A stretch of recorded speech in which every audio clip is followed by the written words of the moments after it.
If you want to be a good musician of any kind, then you know you need to practice, especially if you want to play jazz. So I'm going to give you the very best practice advice I can give you to help you get set up for success, coming right up. Now, there's a lot of things out there for you to practice. I mean, there are numerous things for you to practice, and you're probably never gonna quite feel satisfied with your jazz playing or your musicianship in general, which is constantly going to put you down this path of continual practice. And so it's really important that you take this advice here because it could make a huge difference with the way you perceive practicing music and achieving and getting better. So tip number one is to stop trying to find more time to practice. I repeat, stop trying to find more time to practice. This is a huge problem that a lot of students who come to me have. They are obsessed with the idea that in order to play jazz, they have to practice for tons and tons of hours. And this simply is absolutely not true. In fact, I tell all of my inner circle members when they first join our membership that I do not want them to try to find any more time to practice than they already have. Now, the reason for this is if you keep trying to find more time to practice, it means you're going to be constantly discouraged by the fact that you aren't finding that time to practice because you have a busy life. So what's better to do is just to find the time that you already have to practice and just dedicate to that. It's going to make you feel comfortable. It's going to feel like you're taking a big load off your back. You're lowering expectations so that you don't feel like it's such a really heavy thing to practice. And it's really going to set you up for long-term success, which is the single most important thing you want to be doing to improve as a jazz musician long-term. Tip number two is to stop practicing too many things. I'm going to repeat this one again as well. Stop practicing too many things. This is a huge problem that I see with musicians, especially those trying to play jazz, is they're practicing so many different things that they're not actually getting good at any one of them. So I also like to say to my students, only practice one thing at a time. And if you have a ton of time to practice, and only if you do, then you can practice two things at a time and separate into what I call a primary thing and a secondary thing to practice. What we don't want to be doing is overloading ourselves with things that we're trying to work on and stretching ourselves out too thin. And it's very important that you pick one thing and see it to completion, or at least some sort of definition of completion. So get rid of all the different things you're practicing. Try to figure out what that one thing is that you know if you really focus on that today is going to reap tons of benefits in your jazz playing later on. So focus on that thing that's going to give you the most results and get rid of everything else. Tip number three is stop practicing things that you don't want to practice. Okay, now, big disclaimer here on this one. Sometimes you're going to have to practice some things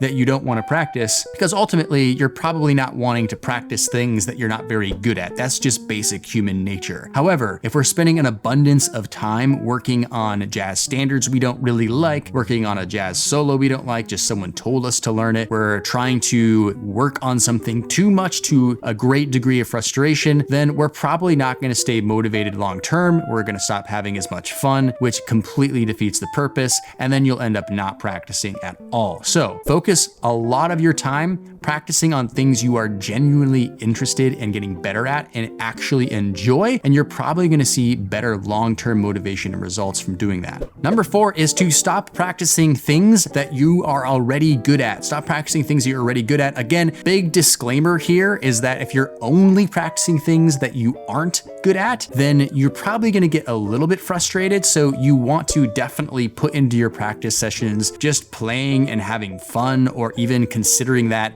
outside of an actual practice session. However, if you're constantly practicing things you're already good at and an expert at, then you're gonna just really not improve on the things that are just sitting there and are actual problems that you need to solve. So make sure you really do focus on those things you aren't good at least to some degree of your practice time, and then you'll start seeing meaningful results. Tip number 5 is to stop practicing when you feel frustrated or overwhelmed. When you get to the boiling point where you keep messing up on the same line over and over again, you keep messing up the melody to a jazz standard, you're feeling very anxious, then you should really just stop right there, because the likelihood that you're really going to have any productive practice or of course achieve the core motivation for actually playing at all, which is having fun, is very unlikely. So at the point where you're frustrated, go ahead and stop practicing altogether. You're not going to improve more by pushing through it, by trying to bust through. Give it some space and you'll find that the next time you come back to practice, it'll be so much easier to accomplish the thing that you were struggling with. Tip number 6 is to stop practicing without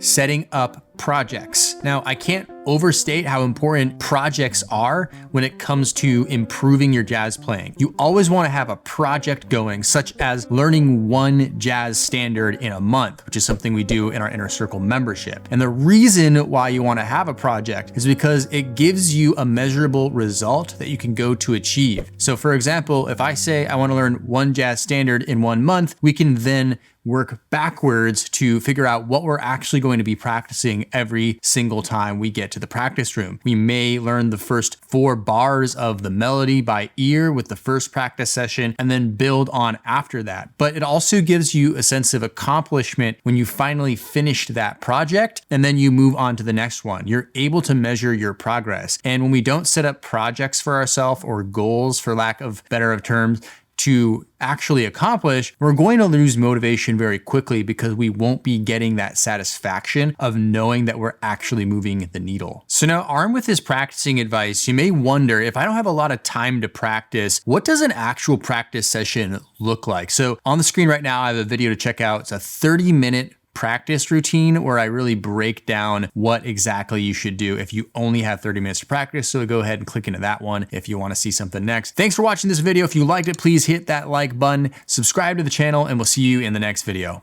Cheers.